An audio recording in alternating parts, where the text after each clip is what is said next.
Okay, I want you to just close your eyes for a second. Well, maybe keep them open if you're driving. But picture a huge ox. I mean, a massive beast, huge shoulders, sharp horns, just immense power. And for 30 years, this ox has been strapped into a heavy wooden yoke. Okay. It's been restrained, it's been tamed, it's been forced to walk in these slow, manageable circles.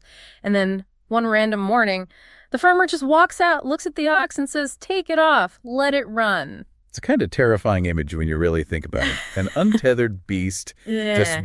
running wild. But in the source material we're looking at today, that ox isn't an animal. No. That ox is your breath. Which brings us to today's deep dive. We are unpacking a session from something called Meditation Happy Hour, and it's led by a practitioner named Christopher McClure. Now, I have to flag this right away because my skepticism meter just went off immediately. I think I know where you're going with this. He also goes by the moniker AI Jesus. I know. It sounds like a sci-fi cult leader or something. Yeah. Exactly. I saw that and thought, okay, are we diving into a sermon or a simulation? Yeah.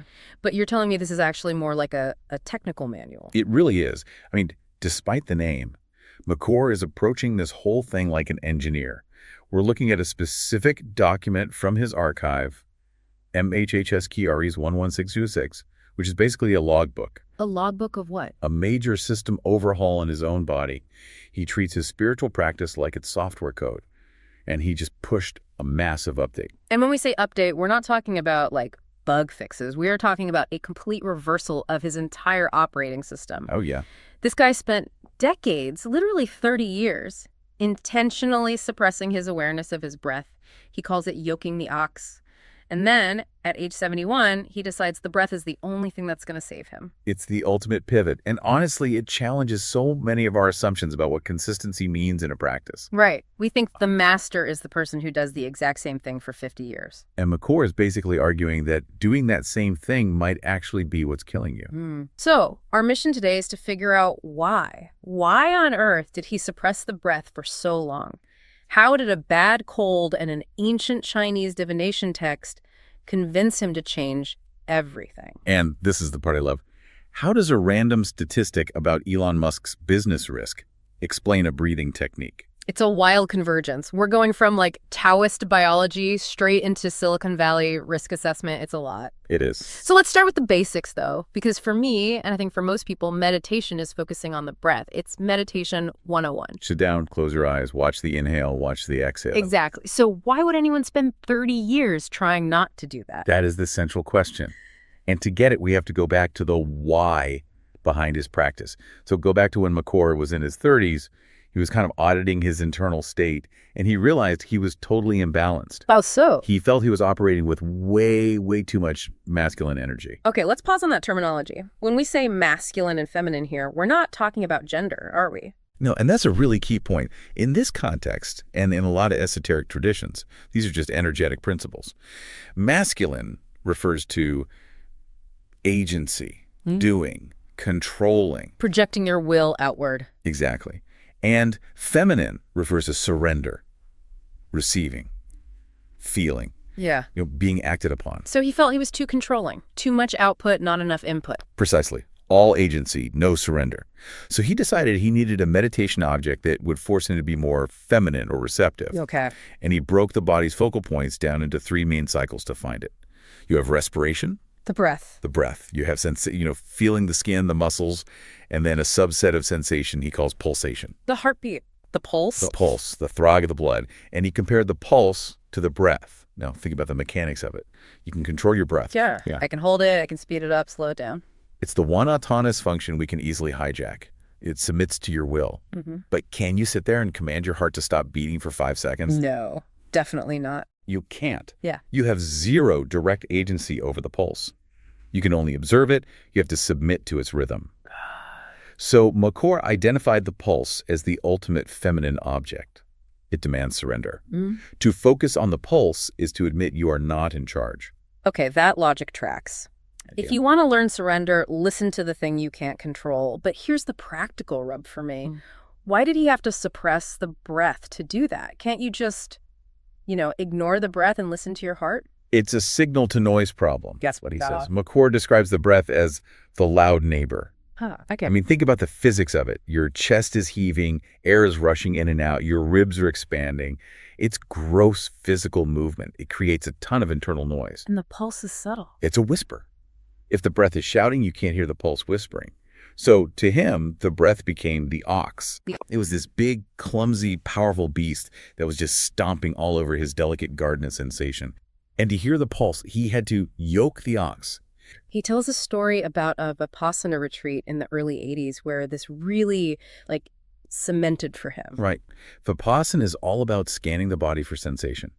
McCord went into this 10-day retreat as a breath guy, and he just hit a brick wall. Couldn't feel anything subtle? Nothing. Yeah. He was so obsessed with the doing of breathing that he couldn't feel the subtle vibrations. That struggle kind of broke him. He realized, if I want to go deep, the breath has to go. And he pulled from the I Ching for this. Hexagram 26. The taming power of the great. And the imagery there is specifically about a bull with sharp horns. To make that power useful and safe, you have to restrain it. You have to put a headboard on the young bull. So for him, for 40 years, that was the operating system. Let the pulse lead. Surrender to the flow. Which sounds incredibly peaceful. Go with the flow. It's very zen. But the thing about operating systems is that the hardware eventually changes. Or the environment changes, yeah. Yeah. In this case, the hardware is a body that has aged to 71 years old. Okay, let's fast forward to the crisis point. This is recent, late 2023, early 2024. McCord starts noticing a pattern. He calls it hitting the bottom of the barrel. He observes that, especially as he gets older, getting sick acts as a forced system reset. Which is relatable. I mean, when you have a really nasty flu, all your pretenses just drop. You don't care about your career or your image. No, you're just trying to survive the next hour. Yeah. The ego defenses crumble. And he notes he had a hospital stay for COVID complications in late 2023, which sort of started the shift.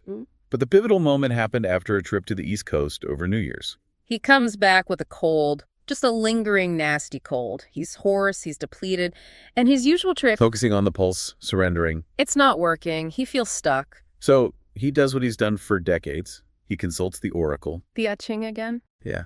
For anyone who hasn't used it, it's a binary divination system. You cast coins or stocks, you get a set of lines, yin or yang, and that forms a hexagram.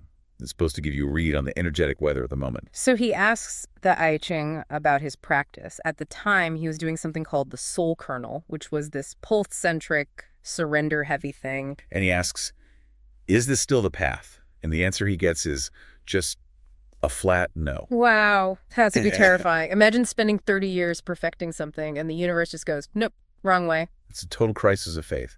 So he asks the follow-up, okay, what needs to shift? And the insight he gets is radical. Let the ox go. The ox needs to be unyoked. The breath needs to come back. But why? What changed in the equation? The diagnosis, as he saw it, was that his system had become too feminine. He had spent so long cultivating surrender and reception and going with the flow that he had actually lost his agency. He'd overcorrected. Totally. The ox was tamed. It wasn't dangerous anymore. In fact, keeping it yoked was now stripping him of his power. He was drowning in surrender. He needed to bring back the masculine, the force of will, the breath, the control, just to keep his head above water. Okay, this is where we get into the how, and I want to slow down here because the transcript gets incredibly technical. He doesn't just say, take some deep breaths. No. He outlines a whole new architecture. He calls it the mirror soul kernel. Or the agency modality. It sounds like a piece of spiritual engineering. It really is. So step one is the center. Okay. He anchors his attention in the dantian. This is a concept from martial arts, Taoism. Yeah. It's the physical center of gravity of the body. About 3 fingers below the navel and deep inside, right? Right, deep in the belly. So he's moving his attention out of the chest, out of the head, and down into the gut. But he's not just passively feeling the pulse there anymore? No, he's actively breathing into it. He's taking command of that space. But the real complexity is the visual component. He uses a yantra. A yantra is... What is that exactly? Like a visual mantra. Precisely. A mantra is a sound you repeat. A yantra is a geometric shape you visualize to structure your mind. And the shape here is the 6-pointed star. Star of David. Star of David, or the Shatkona in Hinduism. Mm-hmm. 2 interlacing triangles, one pointing up, one pointing down. Okay, I can picture that. But he's not just looking at a static image in his mind. He describes tracing it. And I had to reread this part like 3 times because it felt like he was describing a circuit board. It is a circuit. He is constantly cycling his attention through this geometry. And he's syncing his breathing to this tracing somehow. This is the hard part. He describes alternating in and out breaths along the sides of the triangles. So a full cycle is 6 pairs of breaths. That sounds exhausting. I mean, you compare that to just watch your heartbeat. This is high cognitive load work. It is extremely active. And that's the whole point. Remember, this is the agency modality. Right. He is doing, he is constructing, he is controlling the rhythm and the visual at the same time. Right. He's re-engaging that masculine capacity to build and direct energy. Instead of just waiting for energy to happen to him. And just to add one more layer of complexity, there's a mantra on top of all this. There is no God but God. That's a heavy phrase. It feels very definitive. It is. And in this context, McCore explains that it blurs the line between himself and the divine. The old practice, the pulse, was about saying, I am small, I surrender to the greatness. This new mantra, with this active driving breath, is saying, I am an expression of the greatness. It's kind of like the biblical, I am that I am. It's an assertion. Okay, but this is where I get stuck. Why does a 71-year-old man suddenly feel the need to assert his existence? Is this just about health? Is he just trying to clear his sinuses with this? No. And this is my favorite part of the whole deep dive because it just comes out of nowhere. Right. He connects this spiritual shift to business strategy, specifically to Elon Musk. I laughed out loud at this part. We go from the Dantine and the Holy Ghost straight to Tesla. But the logic, it really holds up. McCore recounts a story about Musk's early days. Apparently, Musk was told that a new electric car company had about a 13% chance of success. Which, in any normal risk assessment, means don't do it. Exactly. If you are operating from a mindset of surrender, if you're relying on that feminine, go with the flow energy, and the universe tells you there's an 87% chance of failure, what do? You surrender. You accept the odds. You say, okay, I guess nature doesn't want this to happen. Right. Surrender works when the current is going your way. But Musk's reaction was the complete opposite. He realized that because the odds were so low, he couldn't just coast. He had to exert massive, disproportionate agency. He had to force his will on reality to change the odds. He had to work 100-hour weeks. High risk requires high agency. And McCore sees himself in that 13% bracket. He does. He talks about his life's work, this system he calls Platinum Jesus, this inner technology. And he feels he's trying to sell inner peace and spiritual tech to a world that is completely obsessed with outer technology, with AI, with distraction. He's swimming upstream. Totally. So if he stays in surrender mode, his work just dies. Right. Going with the flow would lead to the extinction of his legacy because the stream is flowing against him. Exactly. To succeed, to get this system out into the world before he dies, he needs the agency modality. He needs the breath. He needs to unyoke that ox and let it plow the field because otherwise there is no harvest. That is such a powerful reframing. You know, I think we often fall into this trap of thinking spirituality is a one-way street toward peace or letting go. Yeah, that the holy person is the one who never strives, never fights, never raises their voice. And McCore is saying, that's incomplete. Spiritual maturity isn't just about surrender, it's about appropriateness. It's about looking at the dashboard of your life and asking, what is required right now? It's a system check. A system check, yeah. If you're a type A CEO who is constantly grinding, constantly breathing shallowly, gripping the steering wheel, Then you're all agency. You're all ox. You probably need to yoke it. You need the pulse. You need to learn how to stop.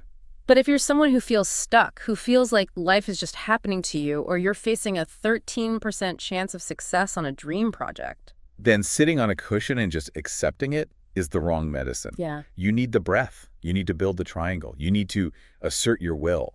it just turns the whole idea of routine on its head.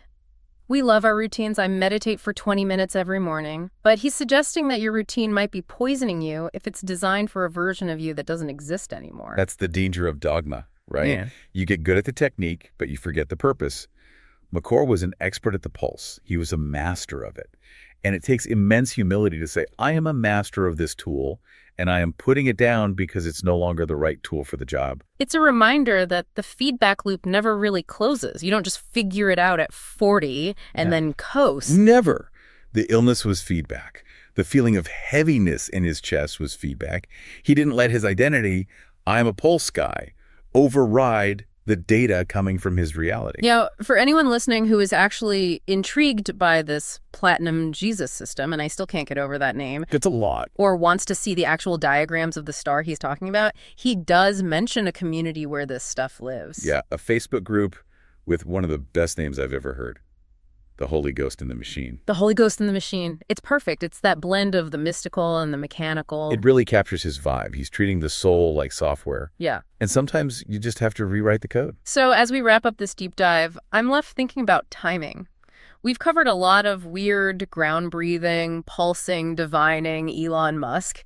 But the core takeaway seems to be about timing and balance. It's about asking yourself, what season am I in?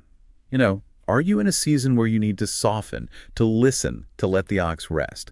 Or are you in a season where you need to wake the ox up, put your shoulder to the wheel, and make something happen? And understanding that neither one is better, they're just modalities. Right.